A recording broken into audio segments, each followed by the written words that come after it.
Good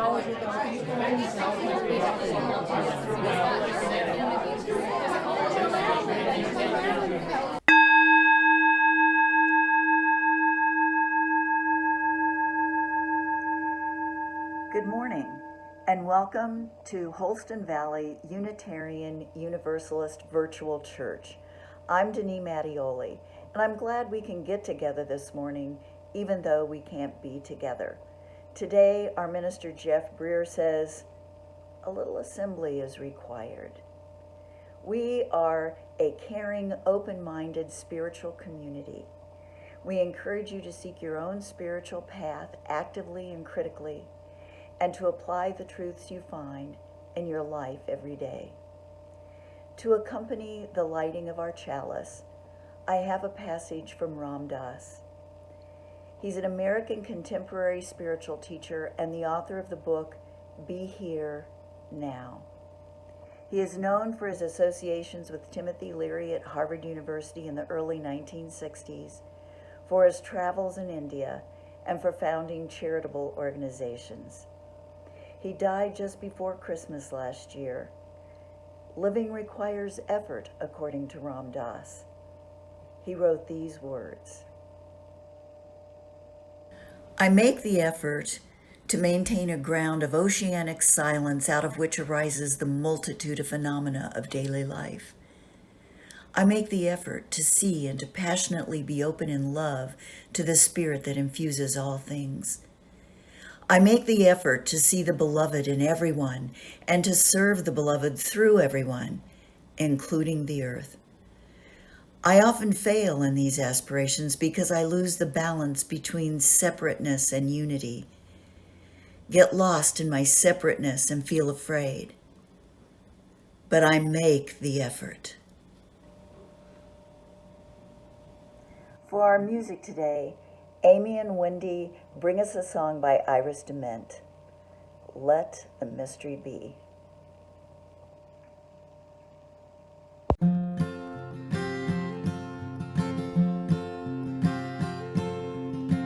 Everybody is wondering what and where they all came from. Everybody is worrying about where they're gonna go when the whole thing's done. No one knows for certain, and so it's all the same to me. Think I'll just let the mystery be. Some say once gone, you're gone forever, and some say you're gonna come back. Some say you'll rest in the arms of the Savior if sinful ways you lack. Some say they're gonna come back in the garden, bunch of carrots and little sweet peas. Think I'll just let the mystery be. Everybody is wondering what and where they all came from. Everybody is worried about where they're gonna go when the whole thing's done. No one knows for certain, and so it's all the same to me. Think I'll just let the mystery be.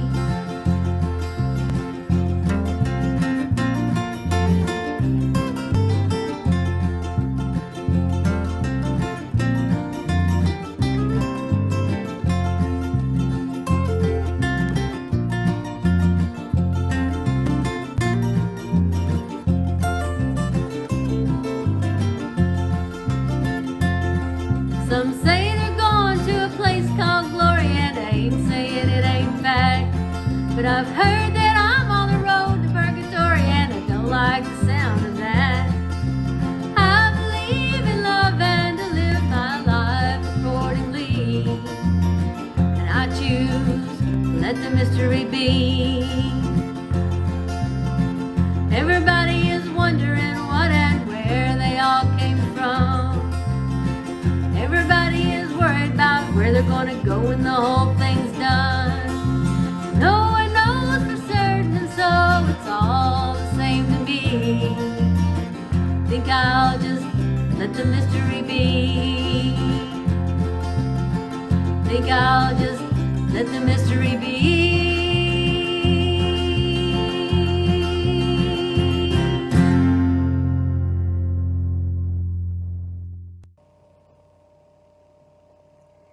We'll sing Loving Kindness next. Please light a candle to dispel the darkness or to bring light to a memory.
My name is Jeff Breer, and I am the minister of this virtual church. I hope you're doing well. Please stay safe, and please remember to wear your mask in public. Now, when I lived in Chattanooga, I had a certain conversation every year, the same conversation every year. Not far from Chattanooga, you see, is a conservative Christian college. And every semester I got an email message or a phone call from a student studying world religions. And they were assigned to interview someone who professed a religion different than their own. Now, if you were raised Baptist, like 98% of the students around Chattanooga, interviewing a Presbyterian or a Methodist, that would be pretty easy. A Catholic might be a little difficult, a little strange, but no matter. You see, because that's not their assignment. They must interview a non-Christian. Some of the possibilities given to the students are a Buddhist, a Muslim, a Hindu, a Unitarian Universalist. And the questions: how are we saved? What is God's plan for us? Where do we learn morals? What happens after you die? What's the purpose of life? Who created the universe? What is sin? And what about my soul? Does evil really exist? You know, all those simple questions about life and death and why we are here on earth. Same questions every semester. Same questions every semester. I learned that the professor suggests a few questions and the students are too lazy to dream up their own. The single most puzzling and inscrutable concept for students to understand about Unitarian Universalism is that it's a non-creedal religious society. The first thing you have to understand, I say to my interviewing student, is that Unitarian Universalism is not monolithic. It is different in every expression. There are societies, there's fellowships, there's congregations, there are churches, and there's one in Missouri that calls itself a chapel. A non-creedal religious society. Now that's really strange to him, because Unitarian Universalism marries the idea of freedom of belief to the practice of living in a covenanted religious society.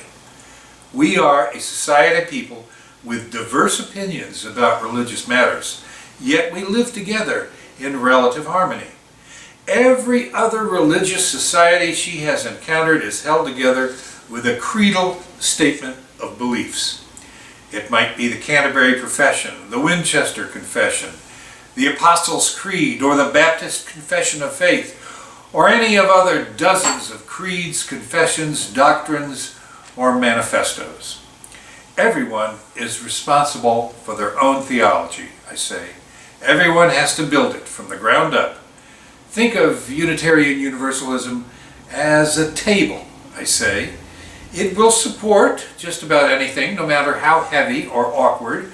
The only thing is, it's not handed to you tied up with a bow like a Christmas present.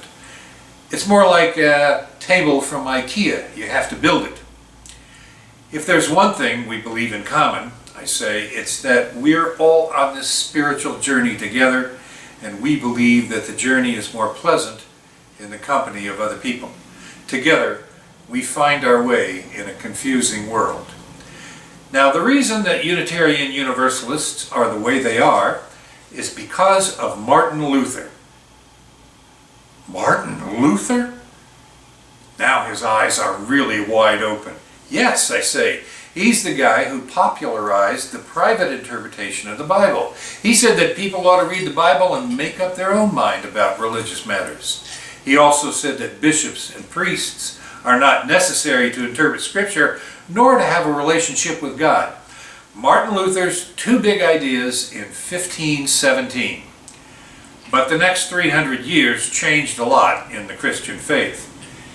In 1819, 302 years later, William Ellery Channing preached his most famous sermon called Unitarian Christianity, in which he advocated for the use of reason in religious matters, that God is a unity, not a trinity, that Jesus is human, not divine, that God loves everyone equally, and that Jesus did not die for our salvation, but lived to inspire our salvation.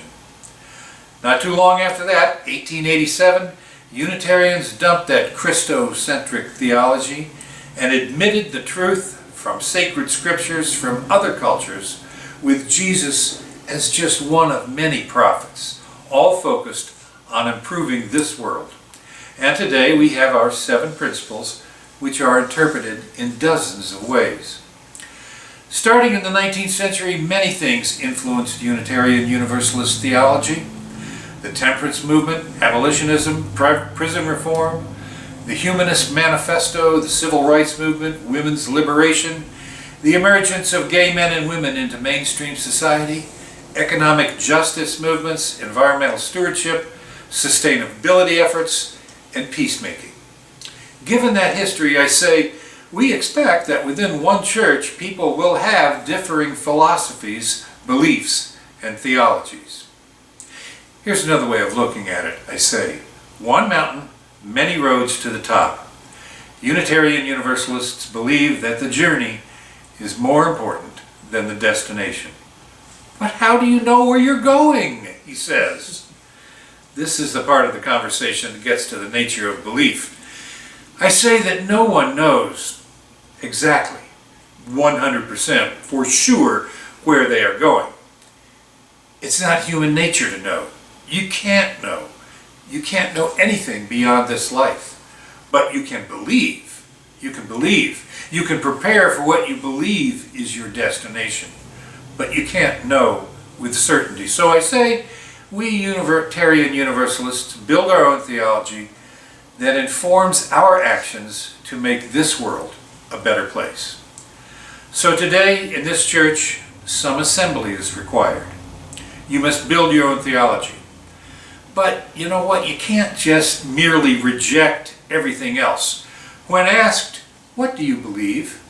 Many Unitarian Universalists will say, well, I don't believe in the doohickey, or I don't believe in what's-his-name. But we're really not stating our beliefs by denying other beliefs, even though what's-his-name and the doohickey are the two items that interest most people. You express your beliefs positively, and to do that you'll have to figure out what they are, not merely make a list of what you disbelieve. But nearly the entire spectrum of philosophy and theology and common sense is opened up to you. To assemble your own theology, you have the benefit of great sages, thinkers, philosophers, and the divines from many cultures. They have already done the heavy lifting, but it's up to you to do the rest yourself. But you can't believe anything you want. Well, actually, I guess you can believe what you want. But if what you want to believe is exclusive, hurtful, racist, mean-spirited, well, you'd best start your own church because you won't be happy in this one. You know, I met a Presbyterian minister once. While we were getting acquainted, he said, "You're a Unitarian Universalist, huh? That must be easy. You can believe anything you want." On the contrary, I said, it's difficult. I work hard at my beliefs every day. I don't have a book with all the answers in it. The truth is not given to me. I have to go out and find it. And sometimes I change my beliefs to square them with my experience. I thought later that he had it easy. He had a creed. He had doctrine and dogma. He had direction, maybe even coercion from his superiors. All he had to do was color inside the lines. His bishops gave him all the answers and told him to search for a test. I had no lines to guide my coloring, and no one set out guideposts for me as I learned the way. I had the test and was searching for answers. Now I think that maybe neither one of us has it so easy. Please follow the CDC guidelines and local mandates during this time. Wearing your face mask is fundamentally an act of charity because it protects other people. And remember what Zig Ziglar said, you'll get all you want in this life if you help other people get what they want.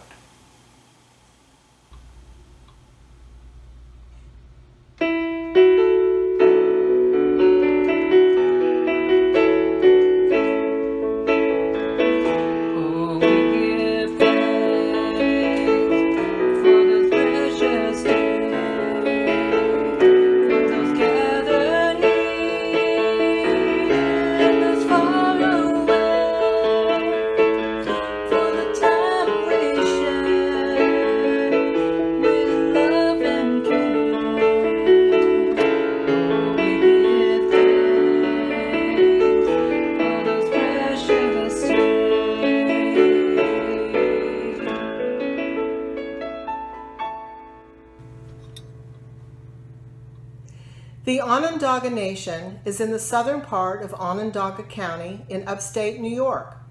It's home to the Onondagas, one of the original members of the Iroquois Confederacy. My benediction today is a story about Oren Lyons. Oren Lyons is an Onondaga, a Native American, and he was the first Onondaga to enter college. When he returned to his reservation for a semester break, his uncle proposed a fishing trip on the lake. Once he had his nephew in the middle of the lake where he wanted him, he began to interrogate him. "Well, Oren," he said, "you've been to college. You must be pretty smart now from all they've been teaching you. Let me ask you a question. Who are you?" Taken aback by the question, Oren fumbled for an answer. "What do you mean, who am I? Why, I'm your nephew, of course." His uncle rejected his answer and repeated his question. Successfully, his nephew ventured that he was Oren Lyons, an Onondaga, a human being, a man, a young man, all to no avail. Eventually, Oren's uncle reduced him to silence. After several quiet minutes, Oren asked to be informed as to who he was. His uncle said, "Do you see that bluff over there? Oren, you are that bluff. And that pine tree on the other shore? Oren, you are that pine. And this water that supports our boat? You are this water."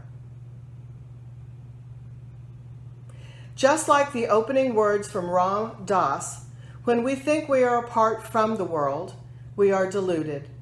We are a part of the world and always will be. Help me extinguish the chalice now. We extinguish this flame, but not the light of truth, the warmth of community, or the fire of commitment. These we carry in our hearts and share with all the world.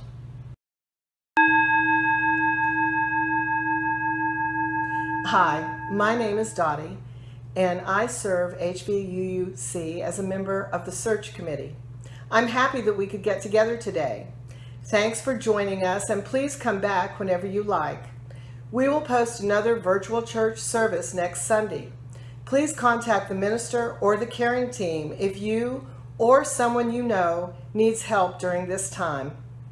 Please understand that our services are recorded in advance. Current events may move faster than our ability to address them in a timely fashion. However, you can find up-to-date information on local events, social justice issues, inspiration, and content for all ages on our Facebook page. I hope to chat with you during our virtual coffee hour beginning at 11:30. You can find the link on our website, hvuuc.org, under the News and Events tab. Amy and Wendy are back to close this virtual service with a song by Elias Bloom, Simple Faith. As you make your way through this week, remember these words: you are good, you are loved, we all need a little work, and we're all in this together. Nothing left to say but yay, church!